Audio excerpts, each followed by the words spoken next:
Hello everyone. मैं हूं अस्या विद्रोही और इस वीडियो में हम लोग सीखेंगे कि कोशिका क्या है। कोशिका का पूरा यानी कि डिटेल को हम लोग पढ़ेंगे, जानेंगे, है ना। तो देखिए, इससे पहले मैंने अब ये बायोलॉजी का क्लास है और सबसे पहले मैंने बताया था कि जीव विज्ञान क्या होता है और जीव विज्ञान में एनाटॉमी और फिजियोलॉजी क्या होता है और एनाटॉमी और फिजियोलॉजी के कितने ब्रांच हैं वो मैंने फिर एक वीडियो में बताया था कि एनाटॉमी और फिजियोलॉजी का टोटल 10 ब्रांच है और उन 10 ब्रांच में से एक ब्रांच है कोशिका विज्ञान, जिसको कि हम लोग साइटोलॉजी कहते हैं। और इस साइटोलॉजी में हम लोग कोशिका का अध्ययन करते हैं। साइटोलॉजी में कोशिका का अध्ययन किया जाता है। तो आज हम लोग इस वीडियो में कोशिका का अध्ययन करेंगे कि कोशिका क्या है, उसका एनाटॉमी और उसका फिजियोलॉजी साथ साथ पढ़ेंगे। यानी कि कोशिका का पूरा स्ट्रक्चर को समझेंगे और कोशिका का पूरा फंक्शनल को समझेंगे, यानी उसका पूरा कार्य को समझेंगे कि वो किस प्रकार से काम करता है, उसका किस प्रकार, कोशिका का किस प्रकार का ढांचा होता है। पूरा एनाटॉमी और फिजियोलॉजी सेल का यानी कि कोशिका का हम लोग इस वीडियो में कवर करेंगे। तो चलिए सबसे पहले जानते हैं कि कोशिका क्या है। कोशिका का अध्ययन साइटोलॉजी में किया जाता है। साइटोलॉजी को हिंदी में कोशिका विज्ञान कहते हैं, है ना। तो सबसे पहले जानते हैं कि कोशिका है क्या, किसको कहते हैं कोशिका। तो कोशिका का अगर परिभाषा का बात करें तो कोशिका किसको कहते हैं, यानी कि ह्यूमन बॉडी का सबसे छोटी संरचनात्मक एवं क्रियात्मक इकाई को कोशिका कहते हैं। यही है ना परिभाषा कोशिका का।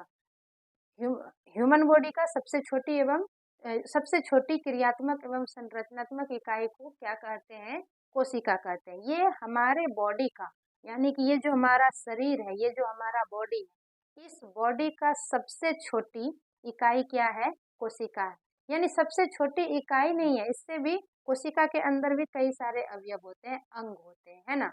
तो वो छोटा हुआ कोशिका तो नहीं, लेकिन फिर भी कोशिका को सबसे छोटी क्रियात्मक एवं संरचनात्मक इकाई क्यों कहा जाता है। फिर भी कोशिका को सबसे छोटी संरचनात्मक एवं क्रियात्मक इकाई क्यों कहा जाता है, क्योंकि कोशिका अपने आप में परिपूर्ण है ना। वो अपना सारा काम अपने से कर लेता है, उसका एक अपना स्ट्रक्चर है, उसमें उसके अंदर में बहुत सारे कोशिकांग होते हैं जो कि अपना काम वो पूरी तरह से कर लेता है। और वो सबसे छोटा है जो कि अपने से अपना पूरा काम कर लेता है, इसलिए उसको सबसे छोटी क्रियात्मक यानी कि काम करने वाला और संरचनात्मक जो कि उस जिसका कि अपना एक ढांचा है, स्ट्रक्चर है, इसलिए उसको क्रियात्मक और संरचनात्मक छोटी इकाई कहा जाता है। तो आगे बढ़ते हैं कोशिका के बारे में। देखिए, कोशिका का खोज रॉबर्ट हुक ने किया। एक वैज्ञानिक हुआ रॉबर्ट हुक, है ना, जिसने 1665 ईस्वी में कोशिका का खोज किया। दूसरा, छोटी जीवाणु माइकोप्लाज्मा। कोशिका यानी कि सबसे छोटा जीवाणु जो है वो है माइकोप्लाज्मा। कोशिका के अंदर का जो सबसे छोटा जीवाणु है उसका नाम है माइकोप्लाज्मा। सबसे लंबी कोशिका आपका तंत्रिका कोशिका होता है, जो कि पूरा ये नर्वस सिस्टम है, न्यूरॉन है ना। तो सबसे लंबी कोशिका कौन सा होता है, तो तंत्रिका कोशिका होता है। सबसे बड़ी कोशिका शुतुरमुर्ग के अंडे का होता है। शुतुरमुर्ग एक जो पक्षी है, उसके उसका जो अंडा है उसका सबसे यानी कि बड़ा कोशिका होता है ना।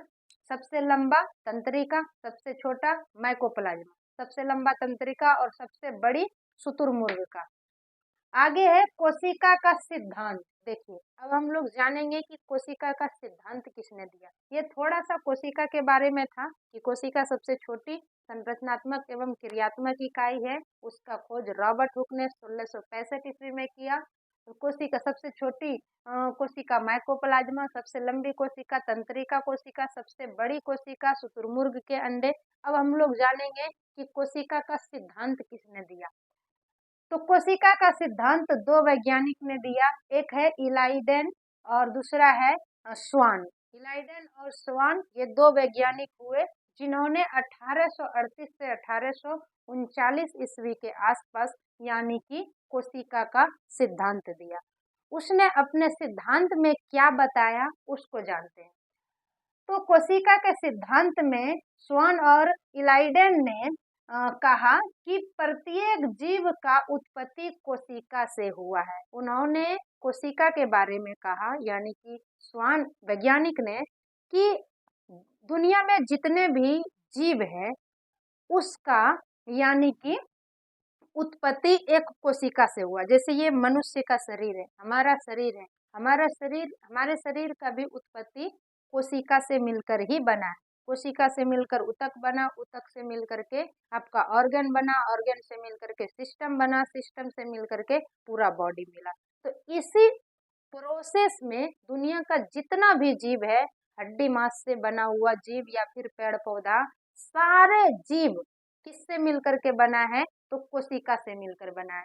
ये यानी कि स्वान और इलाइडेन ने अपना सिद्धांत में कहा कि दुनिया के प्रत्येक जीव का उत्पत्ति एक कोशिका से हुआ। दूसरा सिद्धांत उन्होंने दिया कि प्रत्येक कोशिका एक स्वाधीन इकाई है, यानी कि उन्होंने कहा कि जो प्रत्येक कोशिका है वो अपने आप में परिपूर्ण है। यानी कि एक कोशिका अपना कार्य ऊर्जा बनाने के लिए, कोशिका क्या करते हैं? ऊर्जा बनाते हैं ना, तो वो अपना कार्य स्वयं अपने से कर लेते हैं। उसके पास वो सारा सिस्टम है। एक छोटा कोशिका होता है जिसको कि हम साधारण आंखों से भी नहीं देख पाते, उतना छोटा कोशिका में वो सारे चीजें मौजूद होते हैं जो कि वो अपने से अपना सारा काम कर ले, है ना। ये दूसरा सिद्धांत। तीसरा सिद्धांत उन्होंने दिया कि कोशिका के निर्माण में केंद्रक मुख्य क्रिएटर है, यानी कि कोशिका का जो निर्माण होता है, तो कोशिका के अंदर जो केंद्रक होता है वो केंद्रक का मुख्य भूमिका होता है ना। कोशिका के निर्माण में केंद्रक का मुख्य भूमिका होता है। अगला सिद्धांत उन्होंने दिया कि कोशिका दो प्रकार के होते हैं। आगे उन्होंने बताया कि कोशिका दो प्रकार के होते हैं, एक प्रोकैरियोटिक कोशिका, दूसरा यूकैरियोटिक कोशिका। प्रोकैरियोटिक कोशिका क्या है, थोड़ा सा यहाँ पर मैं यानी कि बताऊंगी प्रोकैरियोटिक और यूकैरियोटिक के बारे में, क्योंकि प्रोकैरियोटिक और यूकैरियोटिक में अंतर जो है इसके लिए एक अलग वीडियो बना दूंगी, क्योंकि अगर उतना अभी बताऊंगी तो फिर वीडियो बहुत ज्यादा लंबा हो जाएगा। तो प्रोकैरियोटिक कोशिका और यूकैरियोटिक कोशिका पर एक अलग से यानी कि कंप्लीट वीडियो डिटेल में बना दूंगी, ठीक है। तो यहाँ पर थोड़ा सा बताती हूँ, ये प्रोकैरियोटिक और यूकैरियोटिक क्या कोशिका क्या है। यानी कि उन्होंने कहा कि यानी कि एक बड़े जीव का कोशिका होता है, बड़े कोशिका होता है, जैसे हमारे शरीर का कोशिका है, ये यूकैरियोटिक कोशिका है। और एक छोटे छोटे जीवों के शरीर में जो कोशिका होते हैं वो प्रोकैरियोटिक कोशिका है ना। तो इस प्रकार से इसके लिए डिटेल में वीडियो में अलग से बनाऊंगी। आगे देखते हैं। उन्होंने कहा कि कोशिका के मुख्य तीन भाग है ना। उन्होंने क्या कहा कि कोशिका के मुख्य तीन भाग है, और वो तीन भाग क्या है कोशिका का? कोशिका झिल्ली या फिर भित्ति, है ना, एक ही है।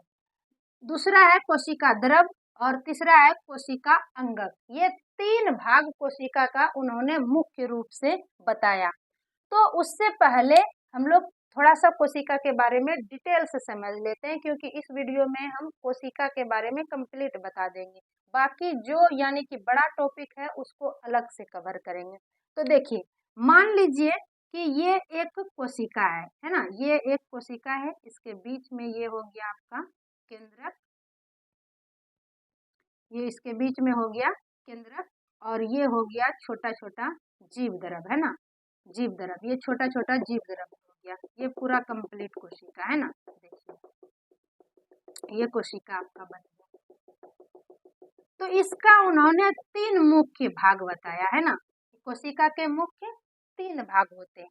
उन्होंने क्या कहा कि एक कोशिका झिल्ली और एक यानी कि या फिर कोशिका भित्ति कह लीजिए, यानी कि कोशिका भित्ति आपका पादप कोशिका में होता है, कोशिका झिल्ली आपका यानी कि जंतु कोशिका में होता है। जंतु कोशिका में कोशिका झिल्ली, पादप कोशिका में कोशिका भित्ति। उसको किसको कहते हैं? तो देखिए, ये जैसे आपका ये कोशिका है, ये कोशिका का आपका दीवार है ना, जो ये दीवार है, कोशिका का दीवार है। इस दीवार को ही कोशिका झिल्ली कहते हैं। इस दीवार को कोशिका झिल्ली कहते हैं। कोशिका के दीवार को कोशिका झिल्ली कहते हैं। ये दीवार का क्या काम है? इसके अंदर से जो मटेरियल बाहर जाएगा, यानी पदार्थ बाहर जाएगा, और बाहर से जो इसके अंदर मटेरियल आएगा उसका निरीक्षण करना इस दीवार का काम होता है ना। तो इसी को हम लोग कोशिका झिल्ली कहते हैं।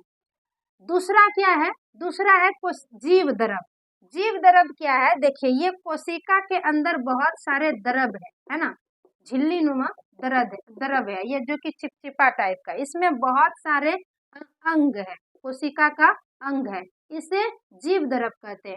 इसी को जैसे कि कोशिका के अंदर और केंद्रक के बाहर है ना, केंद्रक के बाहर और कोशिका के अंदर, कोशिका झिल्ली के अंदर जो भी द्रव है इसे कोशिका द्रव कहते हैं। और कोशिका के अंदर जो भी जीव है ना, जैसे माइटोकॉन्ड्रिया हो गया, राइबोसोम हो गया, गोल्गी का हो गया, ये जो भी अंग है इसको जीव द्रव कहते हैं। कोशिका के अंदर जो भी द्रव्य है, अवयव है, उसको हम क्या कहेंगे, या फिर जो भी अंग है उसको हम क्या कहते हैं? जीव द्रव। इसमें थोड़ा सा कंफ्यूजन होता है कि कोशिका द्रव क्या है, जीव द्रव क्या है ना। तो कोशिका द्रव क्या है? कोशिका के अंदर और ये केंद्रक के बाहर, इसमें जो भी जीव है, अवयव है, उसको कोशिका द्रव कहते हैं। लेकिन इसके अंदर तो केंद्रक भी आता है, केंद्रिका भी आता है, केंद्रक के अंदर छोटा सा केंद्रिका है ना। तो ये सारे जीव द्रव कहलाता है। ठीक है, अगला उन्होंने क्या बताया? कोशिका अंगक, यानी कि कोशिका के अंदर जितने भी अंग है उसको हम लोग कोशिका अंगक कहते हैं, है ना। तो जैसे देखिए, कोशिका के अंदर क्या कौन कौन से अंग है? कोशिका के अंदर माइटोकॉन्ड्रिया, राइबोसोम, गोल्गी काय, लाइसोसोम, सेंट्रोसोम, वेकल्स, अंतःपरद्रव्यी जालिका, केंद्रक, केंद्रिका, केंद्रक के अंदर केंद्रिका, है ना। तो ये सारा कोशिका के अंग है जो कि कोशिका के अंदर पाया जाता है। अब आप लोगों को समझ में आता होगा कि कोशिका जो है, कोशिका को कहा गया है कि ये सबसे छोटी क्रियात्मक एवं संरचनात्मक इकाई है। यानी कि एक कोशिका तो छोटी है ही, है ना, बहुत छोटा है, हमारे बॉडी में छोटा, उससे भी छोटा है माइटोकॉन्ड्रिया, इसके अंदर ये सब अंग पाया जाता है। तो ये है कि ये सब छोटा ही होगा, इससे छोटा ही होगा, है ना। लेकिन ये कोशिका भी अपने आप में बहुत छोटा होता है ना। लेकिन इसके अंदर सारा, यानी कि जितना भी इसको अपना डिपार्टमेंट चाहिए, है ना, जितना भी इसको अपना ब्रांच कहिए, शाखा कहिए, जो भी इसको जितना भी चीजों का जरूरत है, इसके पास सारे फैसिलिटी है। सारे फैसिलिटी होने के कारण ये अपना काम अपने से स्वयं कर लेता है ना। तो इसलिए इसको सबसे छोटी क्रियात्मक एवं संरचनात्मक इकाई कहा जाता है।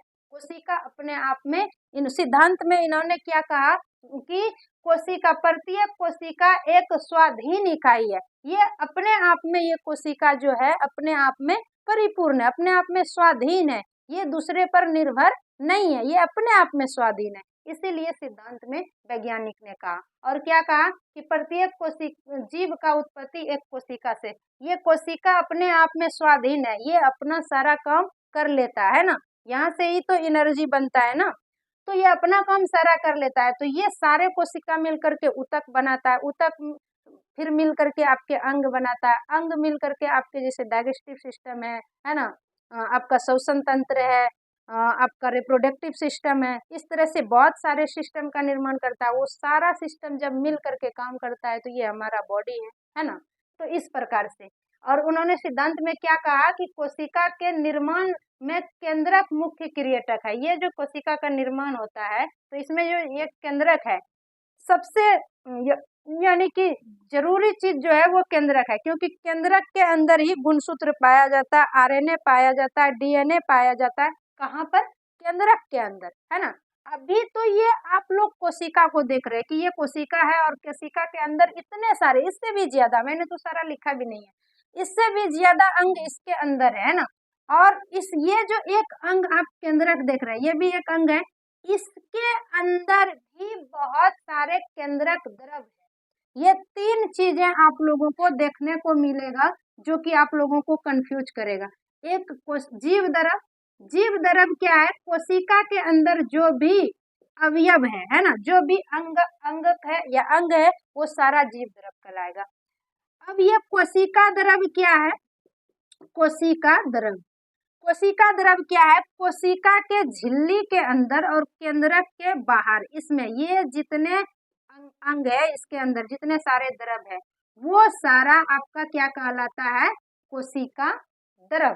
क्या कहलाता है? कोशिका द्रव कहलाता है। अब केंद्रक द्रव क्या है? केंद्रक द्रव आपका, केंद्रक द्रव, ये केंद्रक के अंदर जो भी द्रव है, केंद्रक के अंदर, जैसे आरएनए, डीएनए, बहुत सारा द्रव उसके अंदर भी है, तो उसको हम कहेंगे केंद्रक द्रव। ये सारा वास्तव में कोशिका द्रव, केंद्रक द्रव, ये सारा मिला करके क्या कहलाता है? जीव द्रव ही कहलाता है। ठीक है, तो इतना आप लोगों को समझ में आ गया कि ये कोशिका का किस प्रकार का स्ट्रक्चर होता है ना। अब और आगे उन्होंने कहा कि कोशिका विभाजन के बारे में बताया। देखिए, इस वीडियो में मैं कोशिका विभाजन के बारे में भी नहीं बताऊंगी, कोशिका विभाजन का एक अलग से वीडियो बना दूंगी कि कोशिका विभाजन जो है 3 प्रकार का होता है ना।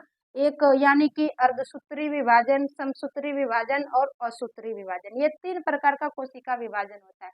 तो उसके लिए मैं अलग से वीडियो बना दूंगी।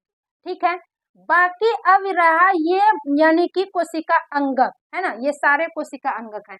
तो ये कोशिका अंगक का अलग अलग अपना अपना फंक्शन होता है, अपना अपना इसका स्ट्रक्चर है। सारे अंगक का एक अपना स्ट्रक्चर है, ऐसा नहीं है कि सारे एक जैसा द्रव है तो वो सारे एक ही जैसा है, नहीं, इसका अपना अपना फंक्शन है, अपना अपना इसका स्ट्रक्चर है। तो इन सारे अंगक का अलग से मैं वीडियो बनाऊंगी एक, जिसमें कि सारे यानी कि ये जो अंग है, कोशिकांग है, उसका फंक्शन और यानी कि काम, यानी एनाटॉमी और फिजियोलॉजी दोनों अलग से बताऊंगी, क्योंकि इस वीडियो में बहुत लंबा हो जाएगा। एक वीडियो में इतने सारा चीज बताना यानी कि लंबा हो जाएगा वीडियो। और एक वीडियो अलग से मैं और बताऊंगी स्पेशल, जो कि केंद्रक का होगा, है ना, सिर्फ उसमें केंद्रक पढ़ाया जाएगा, क्योंकि केंद्रक भी एक अपने आप में बहुत बड़ा टॉपिक है, क्योंकि केंद्रक के अंदर ही गुणसूत्र होता है, केंद्रक के अंदर ही आरएनए होता है, डीएनए होता है ना। तो जब तक मैं केंद्रक का अलग से वीडियो नहीं बनाऊंगी तो आप लोगों को डिटेल में उसका स्ट्रक्चर और फंक्शन, कि डीएनए का क्या काम है, गुणसूत्र का क्या काम है ना, वो उसका किस तरह का स्ट्रक्चर होता है, ये आप लोगों को समझ में नहीं आएगा।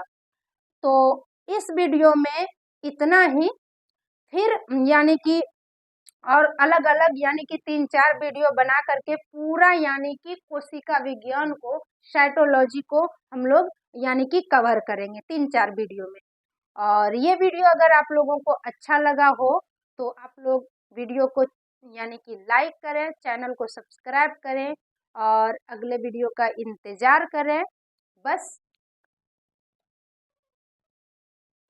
तो इस वीडियो में हम लोग बात करेंगे कोशिका के अंगक के बारे में, है ना, मेन पार्ट ऑफ सेल, यानी कि कोशिका के मुख्य अंग, या फिर इसको कोशिकांग भी कहते हैं, या फिर कोशिका अंगक, यानी कि कोशिका के अंदर, है ना, जो अंग और सारा अवयव पाया जाता है इसके अंदर, जैसे माइटोकॉन्ड्रिया, गोल्गी का, है ना, राइबोसोम, लाइसोसोम, इस अंगक के बारे में आज इस वीडियो में हम लोग डिटेल से पढ़ेंगे। ठीक है, तो चलिए देखते हैं, क्योंकि ये जो है वीडियो आपका कोशिका विज्ञान का साइटोलॉजी का है ना।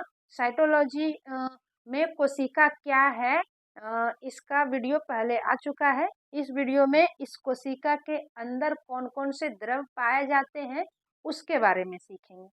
तो देखिए, मेन पार्ट ऑफ सेल, यानी कि सेल का मेन पार्ट, कोशिका का मुख्य अंग, या फिर इसको हिंदी में कोशिकांग भी कहते हैं या कोशिका अंगक कहते हैं। तो सबसे पहले हम लोग सीखते हैं कि ये जो कोशिका है, इस कोशिका का 3 भाग है, इसको 3 भागों में डिवाइड किया है इस कोशिका को। पहला कोशिका झिल्ली, है ना, कोशिका झिल्ली, कोशिका झिल्ली किसको कहते हैं? तो कोशिका झिल्ली जो है ये आपका कोशिका के ये जो बाहरी दीवार है ना, इस बाहरी दीवार को कोशिका झिल्ली कहा जाता है। ये दीवार जो कोशिका झिल्ली है, यही दीवार ये अंदर का में जो भी कुछ चीजें हैं उसको बाहर जाने का और बाहर से कोई भी चीज को आने का परमिशन यानी कि ये दीवार ही देता है। उसका निरीक्षण जो है वो दीवार ही करता है, यानी कि ये कोशिका झिल्ली करता है ना। ये पादप कोशिका में भी कोशिका झिल्ली होता है जिसको कि कोशिका भित्ति कहते हैं, और जंतु कोशिका में इसी दीवार को कोशिका झिल्ली कहते हैं, है ना। अब दूसरा भाग क्या है इस कोशिका का? दूसरा भाग है कोशिका द्रव, यानी कि इस कोशिका के अंदर जितने भी सारा मटेरियल है, जो भी अंग है द्रव रूप में, उसे कोशिका द्रव कहते हैं। और तीसरा मुख्य भाग है इस कोशिका का केंद्रक। ये जो केंद्रक है ना, ये केंद्रक है आपका। इस केंद्रक को कोशिका का मुख्य अंग या मुख्य भाग कहता है, क्योंकि एक कोशिका में केंद्रक मुख्य भूमिका निभाता है ना। केंद्रक के अंदर ही आपका डीएनए, आरएनए, गुणसूत्र ये सब पाया जाता है केंद्रक के अंदर। तो कोशिका को सुविधा के अनुसार पढ़ने के लिए कितना भागों में बांट कर पढ़ता है? तो 3 भागों में, कोशिका झिल्ली, कोशिका द्रव और केंद्रक। कोशिका द्रव में ये जो कोशिका द्रव है, यानी कि कोशिका के अंदर जितने भी सारे अवयव है या द्रव है उसको हम लोग जीव द्रव कहते हैं। यानी कि इस कोशिका के अंदर केंद्रक आ गया या केंद्रिका आ गया या माइटोकॉन्ड्रिया, गोल्गी का जो भी कुछ है उसको हम लोग क्या कहते हैं? जीव द्रव। और देखिए अब कोशिका द्रव और यानी कि केंद्रक द्रव क्या होता है? इस केंद्रक के अंदर जो भी अवयव है उसे केंद्रक द्रव कहेंगे, और ये झिल्ली के अंदर और इस केंद्रक के बाहर इसमें ये सारे जितने द्रव है इसको हम लोग कोशिका द्रव कहते हैं। और कोशिका के अंदर जितने भी अवयव है, द्रव है, अंग है, उसको हम लोग जीव द्रव कहते हैं। ठीक है, केंद्रक हो गया। अब हम लोग कोशिका के जो मुख्य अंग है एक एक करके उसके बारे में डिटेल से समझते हैं। तो पहला है माइटोकॉन्ड्रिया। कोशिका के अंदर एक अंग पाया जाता है जिसे कोशिकांग कहेंगे हम, माइटोकॉन्ड्रिया नाम करके। माइटोकॉन्ड्रिया का शेप यानी कि आकार कुछ इस प्रकार से होता है ना। अब इसका खोज किसने किया? माइटोकॉन्ड्रिया का खोज किया है अल्टमैन ने। कब? 1886 में माइटोकॉन्ड्रिया का खोज किया। यानी कोशिका के अंदर एक मुख्य अंग होता है, कौन? माइटोकॉन्ड्रिया, जिसका खोज अल्टमैन ने किया है। कब किया है? 1886 में किया। और इस अंग का नाम किसने दिया, यानी कि माइटोकॉन्ड्रिया किसने कहा? तो वो कहा है बेंडा ने। किसने? बेंडा ने। ठीक है, इस माइटोकॉन्ड्रिया को पावर हाउस ऑफ सेल कहा जाता है, यानी कोशिका का पावर हाउस कहा जाता है, क्योंकि इस कोशिका के अंदर ही माइटोकॉन्ड्रिया में ही यानी कि सारा एनर्जी जो है, ऊर्जा जो है संरक्षित होता है, सुरक्षित होता है, इसी में सेफ रहता है। इसलिए माइटोकॉन्ड्रिया को कोशिका का पावर हाउस कहा जाता है। कार्बनिक पदार्थ का ऑक्सीकरण, ऊर्जा प्राप्त करना, ये माइटोकॉन्ड्रिया का काम है। कार्बनिक पदार्थ का ऑक्सीकरण कौन करता है? तो माइटोकॉन्ड्रिया करता है। ऊर्जा प्राप्त कौन करता है? तो माइटोकॉन्ड्रिया करता है। कोशिका का श्वसन स्थल माइटोकॉन्ड्रिया का कहा जाता है। इस कोशिका के श्वसन स्थल यानी कि सांस लेने का स्थल किसको कहा जाता है? तो माइटोकॉन्ड्रिया को कहा जाता है। तो एक अंग हो गया आपका क्लियर, माइटोकॉन्ड्रिया। कोशिका के अंदर जो मुख्य एक अंग था माइटोकॉन्ड्रिया, उसको हमने कर लिया क्लियर। अब दूसरा अंग है आपका राइबोसोम। राइबोसोम किसे कहते हैं? तो राइबोसोम यानी कि इस प्रकार से आपका, इस प्रकार से इसका कुछ आकार इस प्रकार का होता है, ये राइबोसोम है। राइबोसोम का खोज किसने किया? तो 1955 ईस्वी में जीवी पैलाडे ने किया। जीवी नाम करके एक वैज्ञानिक हुआ जिन्होंने राइबोसोम का खोज किया। कहाँ खोज किया? कोशिका के अंदर। ये जीवित कोशिका का बात हो रहा है ना। ये राइबोसोम का नाम किसने दिया? तो रॉबर्ट हुक ने दिया। रॉबर्ट हुक जिन्होंने कोशिका का भी खोज किया है, उन्होंने ही कोशिका के अंदर जो एक मुख्य अंग है राइबोसोम, उसका नाम भी रॉबर्ट हुक ने दिया। ठीक है, अब जो ये राइबोसोम है आरएनए नामक अम्ल एवं प्रोटीन बनाता है। ये राइबोसोम आरएनए नामक अम्ल और एक प्रकार का प्रोटीन को भी बनाता है। ये राइबोसोम का काम, है ना। देखिए हम लोग ये कोशिका का क्या पढ़ रहे हैं, एनाटॉमी फिजियोलॉजी पढ़ रहे हैं ना। ये जीव विज्ञान का यानी कि बायोलॉजी का ये क्लास है। बायोलॉजी के क्लास में हम सबसे पहले बायोलॉजी का जो यानी कि एनाटॉमी और फिजियोलॉजी का जो फर्स्ट ब्रांच है यानी कि साइटोलॉजी, साइटोलॉजी में हम कोशिका का क्या पढ़ रहे हैं, एनाटॉमी और फिजियोलॉजी। इसलिए हम उसका आकार प्रकार और उसका काम, है ना, फंक्शन साथ साथ पढ़ते जा रहे हैं। जैसे कि ये कोशिका है, कोशिका का ये स्ट्रक्चर हो गया, हम पढ़ रहे हैं उसके अंदर क्या है, इसका स्ट्रक्चर पढ़ रहे हैं, ये एनाटॉमी हुआ, है ना। और साथ साथ कोशिका का काम क्या है, उसके अंदर जो अंग है उसका काम क्या है, साथ साथ पढ़ रहे हैं। तो हम कोशिका का एनाटॉमी और फिजियोलॉजी पढ़ रहे हैं ना। तो ये राइबोसोम, राइबोसोम में क्या आरएनए नामक एक अम्ल होता है और प्रोटीन भी वो बनाता है। राइबोसोम जो है आरएनए नामक अम्ल एवं प्रोटीन से बनी होती है। सॉरी, आरएनए नामक प्रोटीन, ये अम्ल और प्रोटीन से ये राइबोसोम बनी होती है। प्रोटीन का फैक्ट्री भी किसको कहा जाता है, तो वो राइबोसोम को ही कहा जाता है। राइबोसोम को प्रोटीन का फैक्ट्री, माइटोकॉन्ड्रिया को पावर हाउस कहा जाता है, ऊर्जा का यानी कि कोशिका का पावर हाउस माइटोकॉन्ड्रिया को, प्रोटीन का फैक्ट्री राइबोसोम को।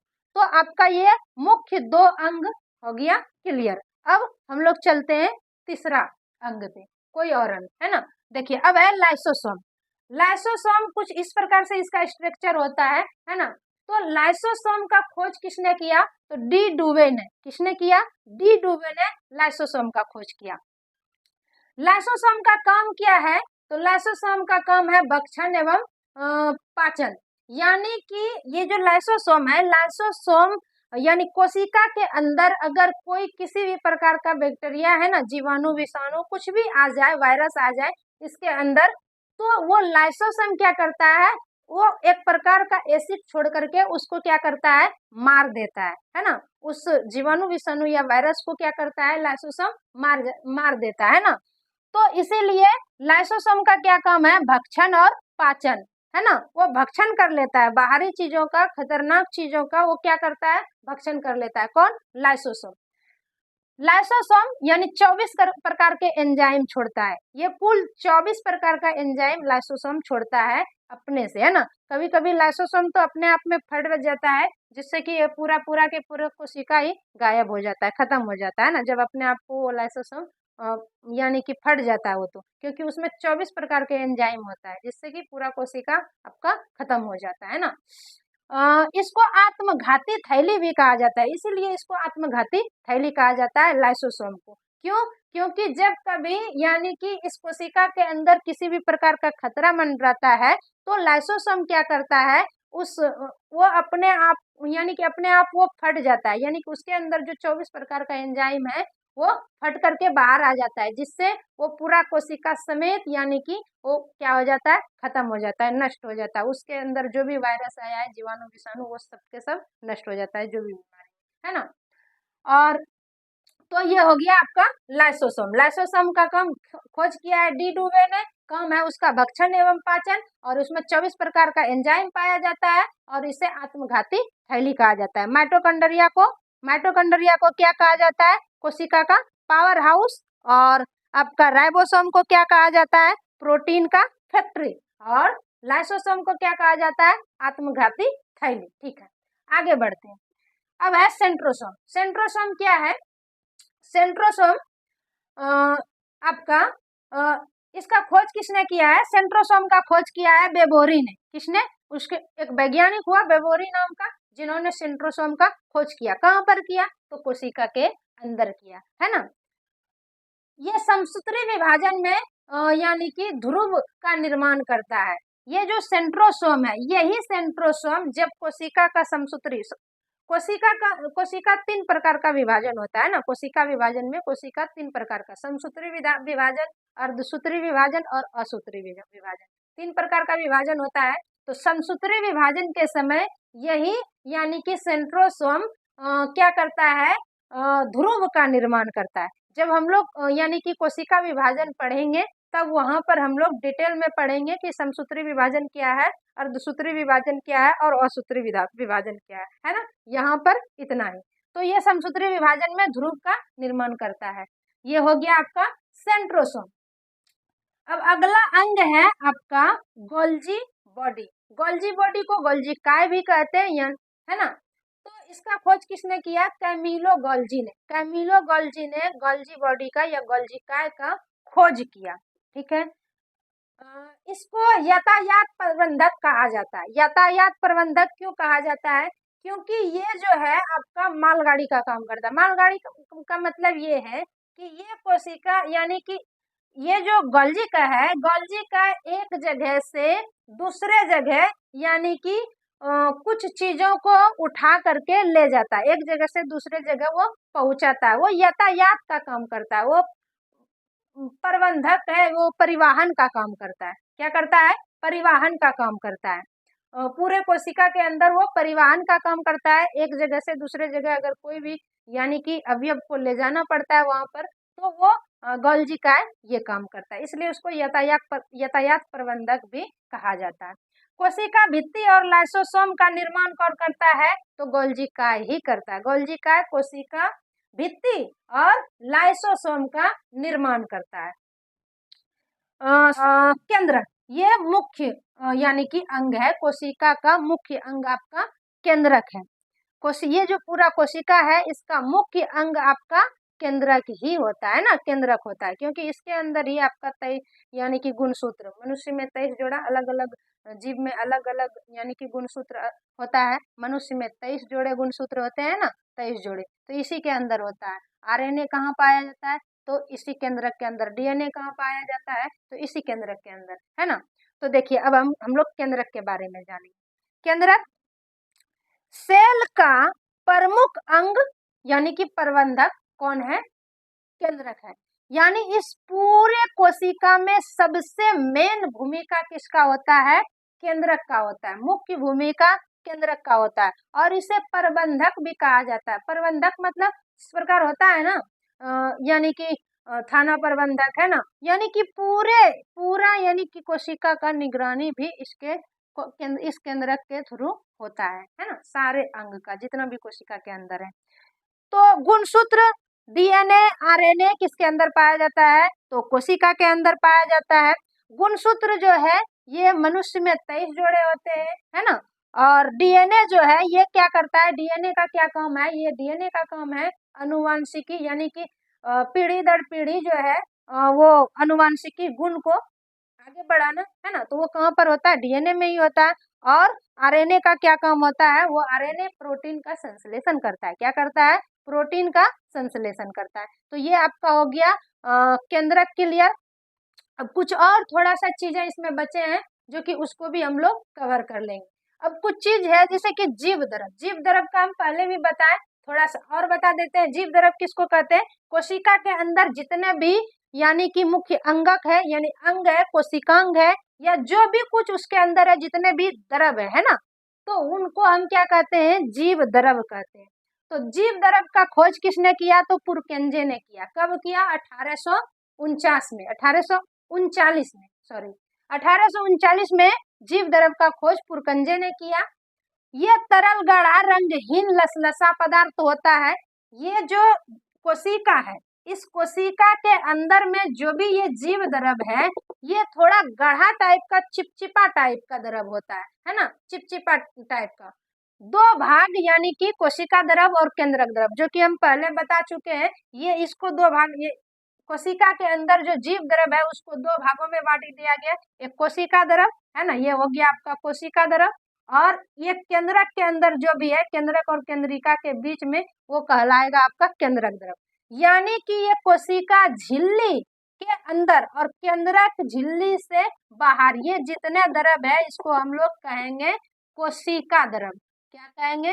कोशिका द्रव। और ये केंद्रक के अंदर जितने भी द्रव है उसको हम लोग कहेंगे केंद्रक द्रव, केंद्रक द्रव। ठीक है। और ये आपका केंद्रिका है, केंद्रक के अंदर होता है केंद्रिका। ठीक है। चलो अब आगे हम लोग थोड़ा सा और देखते हैं केंद्रक द्रव के बारे में। जीव द्रव का 99% भाग 4 तत्व से मिलकर बना होता है। ये जो जीव द्रव है यानी कोशिका के अंदर जितने भी यानी कि मटेरियल है, द्रव है, अवयव है, अंग है, ये कुछ भी बोल सकते हैं, तो उसका 99% जो भाग है, 99% जो उसमें मटेरियल है वो कुल 4 चीजों से मिलकर बना होता है। क्या वो 4 तत्व क्या है, यानी 4 तत्व से मिलकर बना होता है। तो वो 4 तत्व क्या है, देखिए, उसमें ऑक्सीजन होता है आपका 76%, इसमें ऑक्सीजन होता है आपका 76%, कार्बन होता है 10.5%, ये कार्बन है ना। हाइड्रोजन होता है 10%, हाइड्रोजन 10%, नाइट्रोजन होता है 2.5%, 2.5% नाइट्रोजन, 10.5% आपका कार्बन, 76% आपका होता है ऑक्सीजन और 10% हाइड्रोजन। ये हो गया आपका जीव द्रव। जीव द्रव का 80% भाग जल होता है। देखिए, ये जो कोशिका है ना, कोशिका के अंदर क्या है, जीव द्रव है। जीव द्रव का 70 से 80% भाग इसमें क्या होता है, इसमें जल होता है। बाकी जो उधर 30-20% है वो आपका इसमें मटेरियल है ना। चलिए, तो आई होप कि आप लोगों को ये वीडियो पसंद आया होगा कोशिकांग के बारे में, यानी कि मेन पार्ट ऑफ सेल, कोशिका के मुख्य के अंग के बारे में डिटेल में आप लोगों को समझ में आया होगा। और अगर आप लोगों को वीडियो पसंद आया तो वीडियो को लाइक करें, चैनल को सब्सक्राइब करें, और फिर मिलते हैं हम किसी अगले वीडियो में। तो ये कोशिका विज्ञान का तीसरा वीडियो है, यानी कि साइटोलॉजी का तीसरा वीडियो है।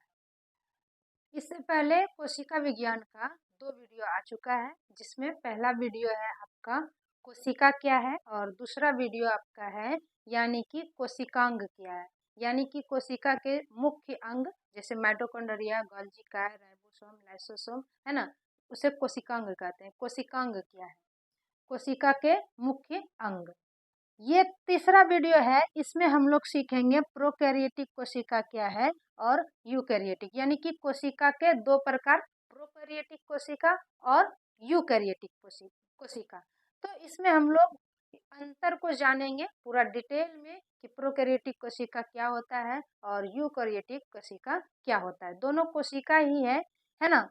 यानी कि कोशिका को 2 भागों में बांट दिया है, उसके फंक्शन के अनुसार, उसके स्ट्रक्चर के अनुसार। तो ये जैसे कि आप लोगों को पता है कि जीव विज्ञान का है ना, जीव विज्ञान में हम लोग एनाटॉमी और फिजियोलॉजी पढ़ रहे हैं। एनाटॉमी और फिजियोलॉजी के जो मुख्य 10 यानी कि ब्रांच है, जिसका वीडियो हम बना चुके हैं, उन 10 ब्रांच में से एक ब्रांच आपका है कोशिका विज्ञान, साइटोलॉजी। तो साइटोलॉजी में ही हम लोग कोशिका के बारे में डिटेल से पढ़ाई कर रहे हैं। तो चलिए स्टार्ट करते हैं कि प्रोकैरियोटिक कोशिका क्या है और यूकैरियोटिक कोशिका क्या है।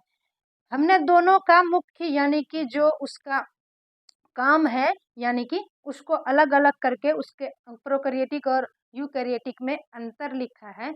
अगर इसको हम लोग डिटेल में समझ लेंगे तो फिर प्रोकैरियोटिक और यूकैरियोटिक कोशिका आसानी से समझ में आ जाएगा, है ना। तो देखिए, प्रोकैरियोटिक कोशिका जो है, केंद्रक नाम का कोई विकसित कोशिकांग नहीं होता। ये दोनों कोशिका है ना। तो प्रोकैरियोटिक कोशिका, जैसे ये प्रोकैरियोटिक कोशिका हुआ, तो इसमें जो ये केंद्रक होता है ना, ये यानी कि इसका केंद्रक झिल्ली यानी कि इसमें नहीं पाया जाता है। यानी कि ये प्रोकैरियोटिक कोशिका का जो कोशिकांग है वो जीव द्रव में मिला हुआ होता है। प्रोकैरियोटिक कोशिका का कोशिकांग जीव द्रव में मिला हुआ होता है, क्योंकि उसके केंद्रक का कोई साइज नहीं, उसका उसका यानी कि लिमिट झिल्ली नहीं होता है। तो वो यानी कि पूरी तरह से ऐसे छितराया हुआ होता है, पूरा जीव द्रव में मिला हुआ होता है। लेकिन ये जो यूकैरियोटिक कोशिका है, यूकैरियोटिक कोशिका में केंद्रक विकसित होता है। जैसे कि मैंने आप लोगों को बताया कि ये कोशिका है और कोशिका के अंदर ये केंद्रक है, तो इसका केंद्रक में केंद्रक झिल्ली भी होता है और उस केंद्रक के अंदर यानी कि आरएनए डीएनए भी होता है। तो इसका यानी कि जो केंद्रक है ना, यूकैरियोटिक कोशिका का केंद्रक विकसित होता है। क्या होता है, विकसित होता है, यानी कि परिपूर्ण होता है अपने आप में, लेकिन प्रोकैरियोटिक कोशिका के केंद्रक विकसित नहीं होता, अपने आप में परिपूर्ण नहीं होता, क्योंकि वो जीव द्रव में मतलब कि छितराया हुआ होता है। ठीक है, थोड़ा सा और मैं इससे पहले बता दूं कि प्रोकैरियोटिक कोशिका और यूकैरियोटिक कोशिका में मुख्य एक बड़ा अंतर ये है कि यूकैरियोटिक कोशिका जो है तो हम सब बड़े जीवों में पाया जाता है, यूकैरियोटिक कोशिका बड़े जीवों में पाया जाता है और प्रोकैरियोटिक कोशिका छोटे जीवों में पाया जाता है। जैसे कि आपका जीवाणु हो गया है ना, जीवाणु हो गया, ये छोटे जीव है, छोटे जीवों में प्रोकैरियोटिक कोशिका पाए जाते हैं, जिसका कि कोशिकांग यानी कि उतना विकसित नहीं होता है। और यूकैरियोटिक कोशिका बड़े जीवों में पाया जाता है, जैसे मनुष्य हो गया, जानवर हो गया, जो बड़े बड़े जीव हैं उसके अंग में, और उसका यानी कि केंद्रक क्या होता है, विकसित होता है। तो एक अंतर आप लोगों को क्लियर समझ में आ गया होगा, बड़े जीवों में छोटे जीवों में प्रोकैरियोटिक कोशिका, बड़े जीवों में यूकैरियोटिक कोशिका। ठीक है, और प्रोकैरियोटिक कोशिका का केंद्र विकसित नहीं होता है, यूकैरियोटिक कोशिका का केंद्र विकसित होता है। दूसरा अंतर है, प्रोकैरियोटिक कोशिका में कोशिका भित्ति यानी कि प्रोटीन तथा कार्बोहाइड्रेट का बना होता है। ये जो कोशिका है, इसका जो ये कोशिका भित्ति या कोशिका झिल्ली कह लीजिए, कोशिका का बाहरी ऊपरी दीवार है ना, वो आपका प्रोटीन और कार्बोहाइड्रेट का बना होता है। ठीक है, लेकिन यूकैरियोटिक कोशिका में कोशिका भित्ति किसका बना होता है, तो सेल्यूलोज का बना होता है। ये जो कोशिका झिल्ली है या फिर कोशिका भित्ति आपका पादप कोशिका में होता है और कोशिका झिल्ली आपका यानी कि जंतु कोशिका में होता है। तो ये किसका बना होता है, सेल्यूलोज का, और कोशिका भित्ति किसका बना होता है, प्रोटीन तथा कार्बोहाइड्रेट का। ठीक है, माइटोकॉन्ड्रिया नहीं होता है, प्रोकैरियोटिक कोशिका में माइटोकॉन्ड्रिया अनुपस्थित रहता है, नहीं होता है, माइटोकॉन्ड्रिया इसमें नहीं होता है, जबकि यूकैरियोटिक कोशिका में माइटोकॉन्ड्रिया उपस्थित रहता है, होता है, जो कि आपका माइटोकॉन्ड्रिया क्या है, पावर हाउस, सेल का पावर हाउस किसको कहा जाता है, माइटोकॉन्ड्रिया को। तो यूकैरियोटिक कोशिका में माइटोकॉन्ड्रिया होता है, प्रोकैरियोटिक कोशिका में माइटोकॉन्ड्रिया नहीं होता है। राइबोसोम 70 प्रकार का होता है और इसमें राइबोसोम 80 प्रकार का होता है। देखिए, प्रोकैरियोटिक कोशिका में राइबोसोम जो है वो 70 प्रकार का होता है, यूकैरियोटिक कोशिका में राइबोसोम 80 प्रकार का होता है। ठीक है, आगे देखिए, गोल्जी काय नहीं होता है, केंद्रक झिल्ली नहीं होता है। प्रोकैरियोटिक कोशिका में ये जो अंग है, कोशिका का अंग गोल्जी काय, ये अनुपस्थित रहता है, नहीं होता है, और उसका केंद्रक झिल्ली भी नहीं होता है। ये जो कोशिका है ना, इसके अंदर जो ये केंद्रक है, इस केंद्रक झिल्ली नहीं होता है, इसीलिए तो ये जीव द्रव में मिला हुआ रहता है, यानी कि छितराया हुआ रहता है ना, इसीलिए ये जीव द्रव में छितराया हुआ रहता है। जबकि आपका यूकैरियोटिक कोशिका में गोल्जी काय होता है और केंद्रक झिल्ली भी होता है। ये जैसे कि अगला वीडियो में हमने बताया कि कोशिका के अंदर जो केंद्रक होता है वो केंद्रक झिल्ली से घिरा हुआ रहता है ना, तो केंद्रक झिल्ली होता है।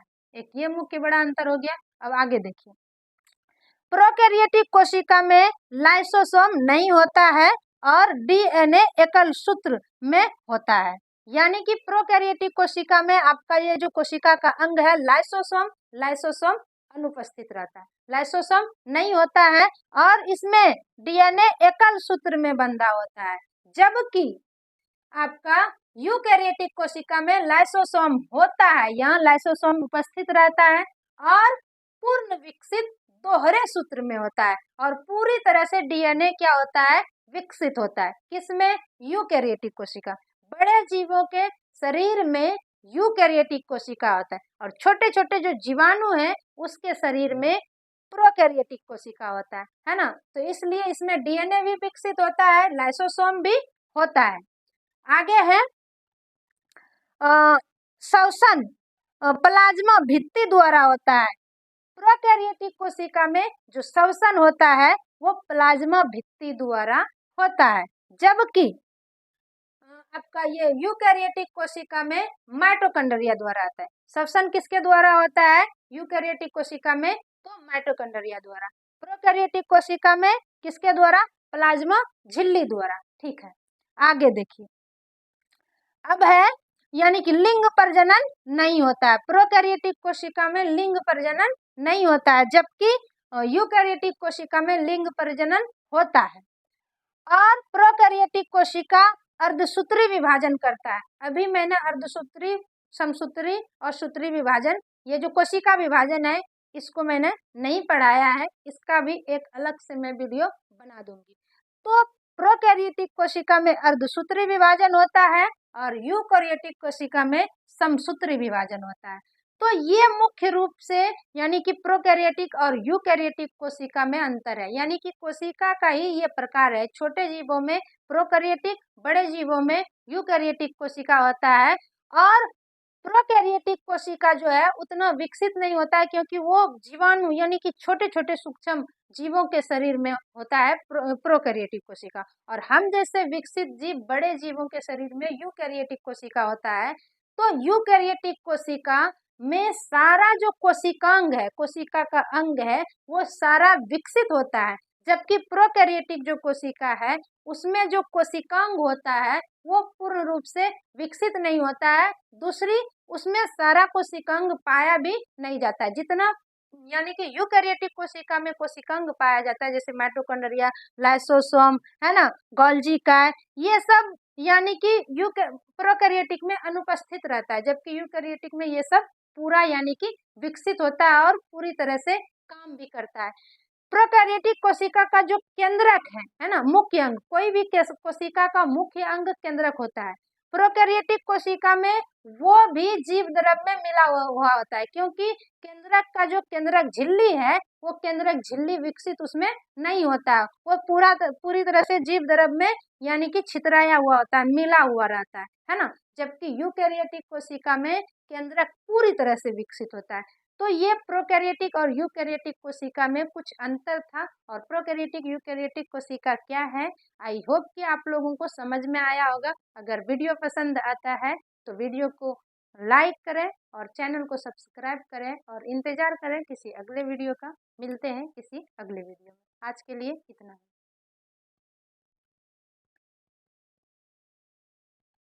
हाय एवरीवन, मैं हूं आसिया विद्रोही और इस वीडियो में हम लोग सीखेंगे कि कोशिका विभाजन कैसे होता है, कोशिका विभाजन क्या है, ये कैसे होता है ना, कोशिका विभाजन कितने प्रकार के होते हैं। तो चलिए स्टार्ट करते हैं। देखिए, कोशिका विभाजन जो है ये 3 प्रकार से होता है ना। कोशिका विभाजन 3 प्रकार से होता है, अर्धसूत्री विभाजन, असूत्री विभाजन, समसूत्री विभाजन और अर्धसूत्री विभाजन। असूत्री विभाजन, समसूत्री विभाजन और अर्धसूत्री विभाजन, 3 प्रकार का कोशिका विभाजन होता है। तो पहले समझ लेते हैं ये कि कोशिका विभाजन है क्या। देखिए, जैसे कि हम सब बड़े जीव जो है यानी कि अपना पीढ़ी को आगे बढ़ाने के लिए हम लोग क्या करते हैं कि जनन प्रक्रिया करते हैं, जनन प्रक्रिया के थ्रू हम लोग बच्चे पैदा करते हैं, है ना। तो ठीक उसी प्रकार से ये जो हमारा शरीर है इसमें जो कोशिका है वो भी तो वृद्धि करता है ना। तो वो वृद्धि कैसे करता है, वो जनन प्रक्रिया के द्वारा नहीं, बल्कि कोशिका जो है वो विभाजन के थ्रू अपना यानी कि वृद्धि करता है। एक कोशिका से 2 कोशिका, 2 से फिर 4, 4 से फिर 8, इस तरह से वो अपने आप को विभाजन करके यानी कि वो अपने आप को बढ़ाता है।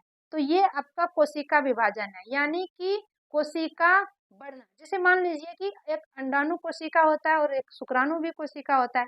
2 कोशिका आपस में जब मिलते हैं तो मिलने के बाद वही 2 कोशिका निषेचित होकर के फर्टिलाइजेशन होकर के उसका यानी कि फिर 2 से फिर 4, 4 से फिर 8, 8 से फिर यानी कि 16, इस तरह से वो कोशिका धीरे धीरे धीरे धीरे बढ़ते जाता है, बढ़ते बढ़ते अनगिनत कोशिका हो जाता है। फिर वो धीरे धीरे यानी कि आपका ऊतक का रूप ले लेता है, ऊतक का रूप लेकर के धीरे धीरे उसमें अंग बन जाता है और वो अंग फिर एक बॉडी के रूप में आ जाता है। और फिर इतना में ही नहीं, फिर वो शिशु जो है 2.5 kg, 2 kg, 3 kg का, वो फिर बढ़ करके यानी कि फिर यानी बड़ा एक आदमी बन जाता है ना, एक पूरा उसका बॉडी बड़ा बन जाता है। तो वो कैसे हुआ, कोशिका विभाजन के थ्रू हुआ ना। कोशिका ने जब तक अपना फैमिली मेंबर बढ़ाया नहीं तो फिर वो कोशिका बना यानी कि उतना यानी कि उसका संख्या बढ़ा कैसे। तो जब कोशिका यानी कि को जनन करना पड़ता है, कोशिका यानी कि लैंगिक जनन या अलैंगिक जनन इस प्रकार का वो जनन नहीं करता, बल्कि वो अपने आप को विभाजित कर लेता है। जिस प्रकार अमीबा का विभाजन होता है ना, 2 टुकड़े में वो बढ़ जाता है, जो अमीबा है।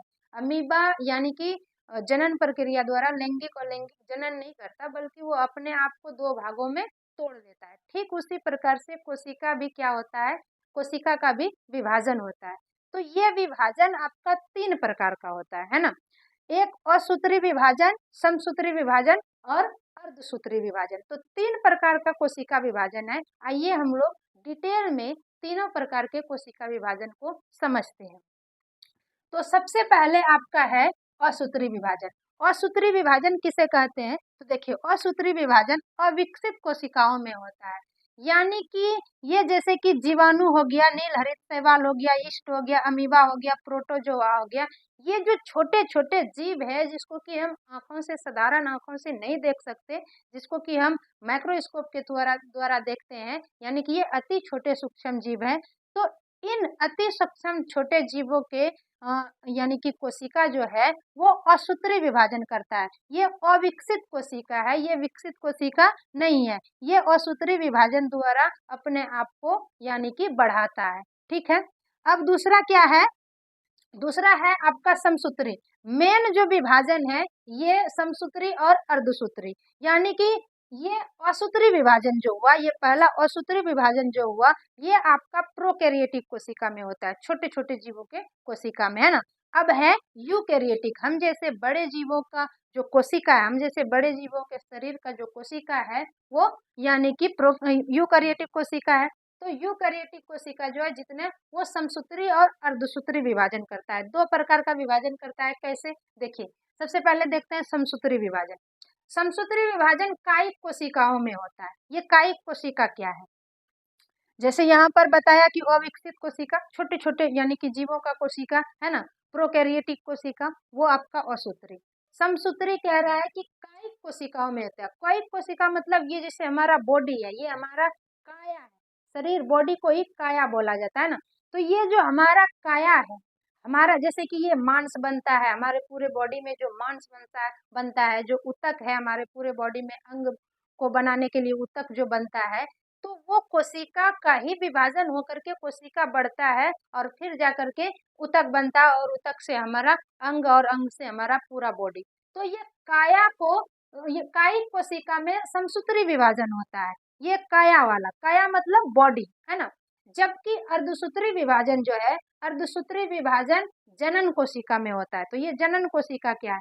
जनन कोशिका आपका अंडाणु और शुक्राणु, ये जनन कोशिका है। लेकिन हमारे बॉडी में ये जितने सारे ब्लड में है, यानी कि मांसपेशी में है, ये कोशिका कायिक कोशिका है। लेकिन अंडाणु और शुक्राणु जो होता है वो आपका जनन कोशिका है।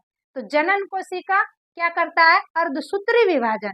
और कायिक कोशिका क्या करता है? समसूत्री विभाजन। यानी कि काया, ये जो पूरा बॉडी का निर्माण होता है समसूत्री विभाजन द्वारा, और जनन कोशिका शुक्राणु और अंडाणु मिलकर के जब वो यानी विकसित होता है, तो वो आपका जनन कोशिका अर्धसूत्री विभाजन द्वारा। क्लियर? आगे देखते हैं। इस विभाजन में कम समय लगता है। कायिक कोशिका का जो समसूत्री विभाजन है, समसूत्री विभाजन होने में कोशिका को समय कम लगता है, जबकि यानी कि अर्धसूत्री विभाजन में अधिक समय लगता है। अर्धसूत्री विभाजन में जनन कोशिका है, तो जनन कोशिका को विभाजन होने में अधिक समय लगता है, और आपका समसूत्री विभाजन में यानी कायिक कोशिका है, इसको विभाजित होने में कम समय लगता है। क्लियर? आगे देखते हैं। आगे है विभाजन से एक कोशिका, विभाजन से एक कोशिका से 2 कोशिका का निर्माण होता है। देखिए, समसूत्री विभाजन से एक कोशिका वो टूटेगा तो वो 2 कोशिका का निर्माण करेगा। एक कोशिका है, जब ये एक कोशिका टूटेगा यानी विभाजन करेगा तो ये 2 कोशिका का निर्माण करेगा। क्लियर? जबकि अर्धसूत्री विभाजन में एक कोशिका से 4 कोशिका का निर्माण होता है। इसमें एक कोशिका टूटेगा, जनन कोशिका जो है अर्धसूत्री विभाजन में, तो ये यानी कि 4 कोशिका का निर्माण करेगा। कितने कोशिका का? 4 कोशिका का निर्माण करेगा। अर्धसूत्री विभाजन में कोशिका एक कोशिका से दो कोशिका का निर्माण होता है, जबकि समसूत्री विभाजन में एक कोशिका से दो कोशिका का निर्माण होता है, जबकि अर्धसूत्री विभाजन में एक कोशिका से चार कोशिका का निर्माण होता है। आगे है, अनुवांशिक पदार्थ का आदान प्रदान नहीं होता है।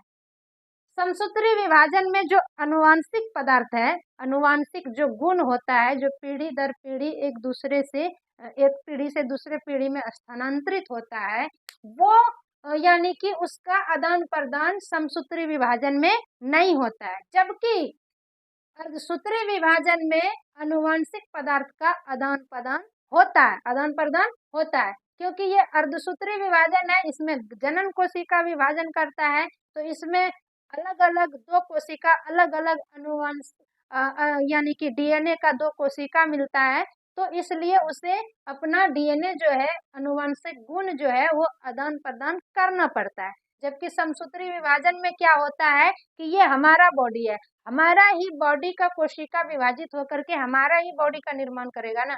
बॉडी का इस मसल्स का निर्माण करने में हमें दूसरे शरीर का यानी कि कोशिका का जरूरत नहीं पड़ता है, क्योंकि ये काया का निर्माण करेगा तो हमारे ही बॉडी का निर्माण करेगा, तो इसमें दूसरे कोशिका का कोई तो जरूरत है नहीं। तो इसमें यानी अनुवांशिक जो गुण है उसका आदान प्रदान का कोई जरूरत ही नहीं पड़ेगा, क्योंकि यहाँ ही कोशिका इसी को विभाजन करके इसी को बढ़ाना है ना। जबकि जनन कोशिका जो है वहां पर अलग अलग दो कोशिका, अलग अलग अनुवांशिक गुण का यानी कि दो कोशिका, अलग अलग डीएनए का दो कोशिका मिल करके यानी कि वो नया कुछ निर्माण करता है, तो इसलिए उसमें अनुवांशिक गुण पदार्थ का यानी कि अनुवांशिक पदार्थ का आदान प्रदान होता है। आगे है, अनुवांशिक विविधता नहीं होता है, किसमें? समसूत्री विभाजन में। समसूत्री विभाजन में अनुवांशिक विविधता भी नहीं होता है, अर्धसूत्री विभाजन में अनुवांशिक विविधता होता है। तो आई होप कि आप लोगों को कोशिका विभाजन का तीनों यानी कि भाग, असूत्री विभाजन, समसूत्री विभाजन, अर्धसूत्री विभाजन, तीनों भाग आप लोगों को क्लियर समझ में आया होगा। तो देखिए, ये वीडियो आपका जीव विज्ञान का है, बायोलॉजी का है ना। बायोलॉजी में सबसे पहला टॉपिक हमने एनाटॉमी और फिजियोलॉजी का लिया है। एनाटॉमी और फिजियोलॉजी जो है, एनाटॉमी का टोटल 10 ब्रांच है ना। तो वो 10 ब्रांच में से यानी कि एक ब्रांच आपका कोशिका विज्ञान है, साइटोलॉजी है। तो ये जो साइटोलॉजी है, साइटोलॉजी में किसका अध्ययन किया जाता है? तो कोशिका का अध्ययन किया जाता है। तो कोशिका का अध्ययन यानी कि पूरा साइटोलॉजी का टोटल हमने 4 वीडियो बनाया, यानी कि कोशिका विज्ञान का 4 वीडियो। पहला वीडियो में हमने बताया है पूरा डिटेल में कि कोशिका क्या है ना, कोशिका क्या है, उसका स्ट्रक्चर कैसा होता है और कोशिका का क्या फंक्शन है, उस यानी कि पूरी यानी कि कोशिका का खोज किसने किया है, सारा डिटेल यानी कि पहला वीडियो में मैंने बताया। पहला वीडियो कोशिका क्या है इसमें। दूसरा वीडियो मैंने बनाया है कोशिका विज्ञान का यानी साइटोलॉजी का कि कोशिकांग क्या है, यानी कि कोशिका के अंदर जो अंग होता है जिसे कोशिकांग कहते हैं, जैसे mitochondria, Golgi cash, ribosome, lysosome, ये सब। तो वो कोशिकांग क्या है, कितने प्रकार के उसमें कोशिकांग होता है और उस कोशिकांग का स्ट्रक्चर क्या है, यानी कि उसकी बनावट क्या है और फिर उसका फंक्शन क्या है, उस कोशिकांग का काम क्या है ना, उसका जिक्र किया है। तीसरा वीडियो मैंने यानी कि कोशिका के 2 प्रकार, यूकैरियोटिक कोशिका, प्रोकैरियोटिक कोशिका में पूरा डिटेल में अंतर और वो क्या है मैंने कवर किया। और चौथा वीडियो ये आपका है कोशिका विभाजन, है ना। तो कोशिका विभाजन क्या है, आई होप कि ये वीडियो आप लोगों को पसंद आया होगा, कोशिका विभाजन। तो आप लोग अगर यानी कि कोशिका विज्ञान यानी साइटोलॉजी को क्लियर करना चाहते हैं तो इन चारों वीडियो को आप लोग पूरी तरह से देख लें। और ये वीडियो आप लोगों का यानी कि इस वीडियो के डिस्क्रिप्शन में दे दूंगी, और नहीं तो फिर आप प्ले लिस्ट जैसे जा करके इन चारों वीडियो को देख लेना, आप लोगों का साइटोलॉजी क्लियर हो जाएगा। तो अगर आप लोगों को वीडियो अच्छा लगता है तो लाइक करें और इस चैनल को सब्सक्राइब करें, ताकि यानी कि जीव विज्ञान का, बायोलॉजी का जितने भी टॉपिक है उसको मैं एक एक करके कवर कर सकूं।